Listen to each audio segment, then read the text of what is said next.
Auzubillahiminashaitanirrajim. Bismillahirrahmanirrahim. Assalamu alaikum class 6. How are you all? Hopefully you are fine. Today Islamiyat lecture. Please mark the date week number 6 and period number 2. बेटा जैसा कि आप देख रहे हैं ये छठा हफ्ता है, उसका दूसरा पीरियड है। बाब सोम सिरत तैयबा सल्लल्लाहु अलैहि वसल्लम का चैप्टर है फरमा रवाओं को दावत इस्लाम। ओके बेटा, आज हम इंशाल्लाह इसकी रीडिंग करेंगे।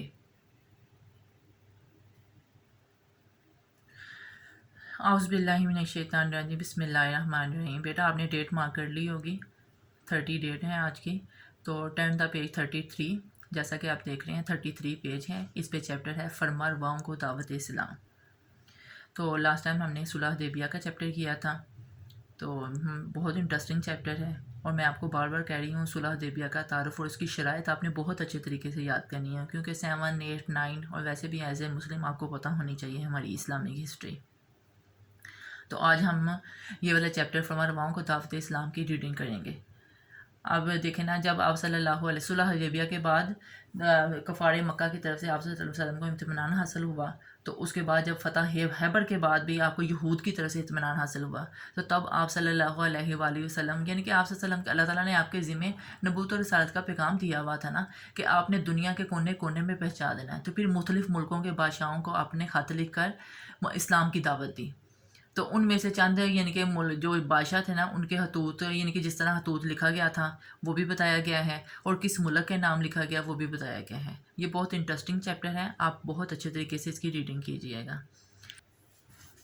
सुलह हुदैबिया के बाद जब हजूर अकरम सल्लल्लाहु अलैहि वसल्लम को कुफार मक्का की तरफ से चैन नसीब हुआ, यानी कि कुफार मक्का आप सल्लल्लाहु अलैहि वसल्लम को तंग करते रहते थे ना कोई साजिश करते रहते थे। जब आपने मक्का फ़तह कर लिया, यानी कि सुलह हुदैबिया के बाद तय पा गया ना कि किस किस तरह जो है ना आप मक्का आ सकते हैं, तो उसके बाद आप सल्लल्लाहु अलैहि वसल्लम को चैन नसीब हुआ। तो आप सल्लल्लाहु अलैहि वसल्लम ने मुख्तलिफ हुक्मरानों और फरमा रवाओं को हतूत के ज़रिए दीन इस्लाम की दावत दी। इन हतूत में से चंद एक ये हैं। कैसरे रूम के नाम, बिस्मिल्लाहिर्रहमानिर्रहीम। अल्लाह के बंदे और उसके रसूल मोहम्मद सल्लल्लाहु अलैहि वसल्लम की जानिब से। हरकल यानी कि हरकल के बादशाह का नाम है और रूम मुल्क का नाम है। रूम की तरफ से इस शख्स पर सलाम जो हदायत की पैरवी करे। तुम इस्लाम लाओ, सालम रहोगे, सलामत रहोगे। इस्लाम लाओ, अल्लाह ताला तुम्हें तुम्हारा अजर 2 बार देगा। अगर तुमने रूह गर्दानी की तो तुम पर अरीसों यानी राया का गुनाह भी होगा। इससे मुराद ये है कि अगर बादशाह इस्लाम कबूल कर रहता है तो राया भी ऑलरेडी करेगी। अगर बादशाह रूह गर्दानी करते हैं तो राया का भी जो गुनाह है उनके ज़िम्मे ही होगा। अगर तुमने रूह गर्दानी की तो तुम पर अरीसों या राया का भी गुनाह होगा। ए अहले किताब, एक ऐसी बात की तरफ आओ जो हमारे और तुम्हारे दरमियान बराबर है, कि हम अल्लाह ताला के सिवा किसी और को रब ना बनाएं, उसके साथ किसी चीज़ को शरीक ना करें, और अल्लाह ताला के सिवा हम अपने में से किसी को रब ना माने। बस अगर लोग रुख फेरें तो कह दो कि तुम लोग गवाह रहो, हम मुसलमान हैं। आप सल्लल्लाहु अलैहि वसल्लम के अहद नबूवत में 2 बड़ी ताकतें थीं। एक कैसर रूम, उसकी सल्तनत शाम तक फैली हुई थी। दूसरी कसरा, ईरान, यानी कि ईरान का बादशाह कसरा। कैसर ने इन्हीं बातों में ईरानियों के खिलाफ कामयाब जंग लड़ी थी। फतह की खुशी में जश्न मनाने बैतुल मुक़द्दस आया हुआ था। इसको मुबारकबाद देने वालों में सरदार मक्का अबू सफियान भी था, जो कि तिजारत की गर्ज से मुल्क शाम में था। Next paragraph. जब हजूर अकरम सल्लल्लाहु अलैहि वसल्लम के कासिद यानी कि जिसके हाथ पैगाम भेजा था, ख़त भेजा था, हज़रत दुकिया कल्बी रज़ी अल्लाह तआला अन्हु आप सल्लम का पैगाम लेकर हरकल के बादशाह रूम के दरबार में पहुंचे। हरकल ने सूरत हाल मालूम करने के लिए अबू सफियान को बुला लिया। अबू सफियान से हज़रत अकरम सल्लल्लाहु अलैहि वसल्लम के बारे में मुतअद्दिद सवालात किए। अबू सफियान ने हर बात का सही जवाब दिया। हरकल को यकीन हो गया कि हज़ूर अकरम सल्लल्लाहु अलैहि वसल्लम सच्चे नबी हैं, मगर वो अपने उम्रा और मजहबी पेशवाओं की मुखालफत के डर से अलानिया तौर पर आज़ा सल्लम की नबूवत का इकरार न कर सका। नेक्स्ट बेटा ख़त कसरा, ईरान के नाम ख़त। उस वक़्त ईरान खुसरो परवेज़ की हुक्मरानी थी, यानी कि वो बादशाहत करता था। वो एक मगरूर शहनशाह था। जब हज़ूर अकरम सल्लल्लाहु अलैहि वसल्लम के इल्ची हज़रत अब्दुल्ला बिन हुज़ाफ़ा रज़ी अल्लाह तआला अन्हु आप सल्लल्लाहु अलैहि वसल्लम का नाम मुबारक लेकर उसके पास पहुँचे, तो उसने ये देख कर हज़ूर अकरम सल्लल्लाहु अलैहि वसल्लम का नाम मुबारक उसके नाम से पहले लिखा हुआ है ख़त को फाड़ कर पुर्ज़े पुर्ज़े कर दिया। حضور صلی اللہ علیہ وآلہ وسلم کو اس گستاخی کی خبر ملی تو ارشاد فرمایا کہ جیسے اس نے ہمارے خط کے ٹکڑے کیے ہیں اللہ تعالیٰ اس کی سلطنت کے بھی ٹکڑے کر دے گا۔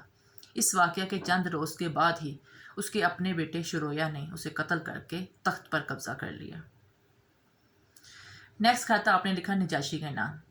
حبش عرب کا پڑوس ملک تھا، اس پر اسمہا کی حکومت تھی۔ عرب لوگ اسے نجاشی کہتے تھے۔ اس کے پاس جب آپ صلی اللہ علیہ وسلم کا نامہ مبارک پہنچا تو اس نے اس بابرکت خط کو چوم کر آنکھوں سے لگایا۔ حضور اکرم صلی اللہ علیہ وآلہ وسلم کے چچا زاد بھائی حضرت جعفر بن ابی طالب رضی اللہ تعالیٰ عنہ دوسرے مسلمانوں کے ساتھ حبش میں ہی پناہ گزین تھے۔ نجاشی نے ان کو اپنے پاس بلوایا اور اسلام میں داخل ہونے کا اعلان کیا۔ حضور اکرم صلی اللہ علیہ وسلم کی خدمت میں عقیدت نامہ بھیجا۔ نجاشی کا انتقال سن 8 ہجری میں ہوا تو حضور اکرم صلی اللہ علیہ وآلہ وسلم نے مدینہ منورہ میں اس کی نماز جنازہ ادا فرمائی۔ لاسٹ خط بیٹا، والی مصر کے نام خط۔ حضور اکرم صلی اللہ علیہ وسلم نے اپنے ایک صحابی حضرت خاطب بن ابی بلتا رضی اللہ تعالیٰ عنہ کے ہاتھ مصر کے والی مکوکس دعوت نامہ بھیجا۔ مصر کیسر روم کے تخت تھا اور مکوکس ہرکل روم کی طرف سے تھا۔ اس ملک کا گورنر مقرر تھا۔ ملک کا سرکاری مذہب عیسائیت تھا۔ مکوکس نے حضرت خاطب رضی اللہ تعالیٰ عنہ کی تعظیم کی، عزت و احترام کے ساتھ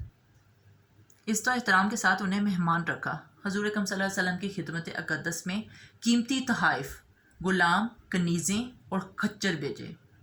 ایک سفید خچر کا نام دلدل تھا، حضور اکرم صلی اللہ علیہ وسلم کی ذاتی سواری میں استعمال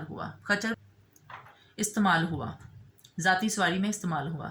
خچر بیٹا گھوڑے کو کہتے ہیں، اوکے بیٹا۔ ایک کنیز کا نام ماریہ رضی اللہ تعالیٰ عنہ تھا۔ آپ صلی اللہ علیہ وسلم نے انہیں شرف زوجیت بخشا، یعنی کہ وہ امہات المومنین میں سے ہیں۔ ان کے بطن سے حضور صلی اللہ علیہ وسلم کے صاحبزادے حضرت ابراہیم علیہ السلام پیدا ہوئے، جو شیر خوارگی میں ہی فوت ہو گئے، بچپن میں ہی، یعنی کہ پیدا ہوتے ساتھ ہی فوت ہو گئے۔ نیکسٹ بیٹا ہیڈنگ ہے سفارت کے نتائج۔ حضور اکرم صلی اللہ علیہ وسلم نے ان کے علاوہ بھی اور کئی حکمرانوں اور امیروں کو ایسے ہی تبلیغی خطوط ارسال فرمائے بھیجے۔ ان میں مشرکین کے علاوہ یہود اور انصارہ بھی شامل تھے۔ نجاشی، مکوکس اور شاہ بحرین منتر بن ساوا کے نام لکھے ہوئے خطوط آج بھی محفوظ ہیں۔ ان خطوط کے ذریعے کئی حکمران مسلمان ہوئے، ان کی رعایا نے اسلام قبول کیا۔ عرب اور اس کے ارد گرد کے چھوٹے بڑے ممالک دین اسلام سے آگاہ ہوئے۔ اس طرح یہ حکمت عملی آئندہ کے لیے ایک وسیع اور طاقتور اسلامی مملکت کا باعث بنی۔ بے شک بیٹا آپ صلی اللہ علیہ وآلہ وسلم کی یہ خطوط جو ہے نا تبلیغ کا ذریعہ تھے، کہ یعنی کہ جو بادشاہ تھا اس کی، یعنی کہ کسی بھی روم کا بادشاہ تھا، مصر کا بادشاہ تھا، ایران کا بادشاہ تھا، ان کی اپنی ایک بہت بڑی وسیع سلطنت ہوتی تھی۔ تو آپ صلی اللہ علیہ وسلم کے خطوط لکھنے کا مقصد یہ تھا کہ جب بادشاہ اسلام قبول کرے گا تو آلریڈی رعایا بھی اسلام قبول کرے گی، تو اس لیے آپ نے یہ تبلیغ اسلام کا حصہ تھی۔ یہ ساری تبلیغ خطوط کا لکھنا تبلیغ اسلام کا حصہ تھی جو آپ نے مختلف جگہوں پہ بھیجے۔ تو بیٹا اس میں طرح نیم ٹف ہیں، تو آپ نے کوشش کرنی ہے اس کو لکھ کے بار بار اس کو لرن کریں۔ میں امید کرتی ہوں کہ آپ سب لوگ اچھے طریقے سے ریڈنگ کریں گے، اور مشکل الفاظ کے جو آپ کو معنی کی سمجھ نہیں آئے آپ وائس میسج کر کے میرے سے پوچھ سکتے ہیں۔ ٹھیک ہے بیٹا، ہیو اے نائس ڈے، اللہ حافظ۔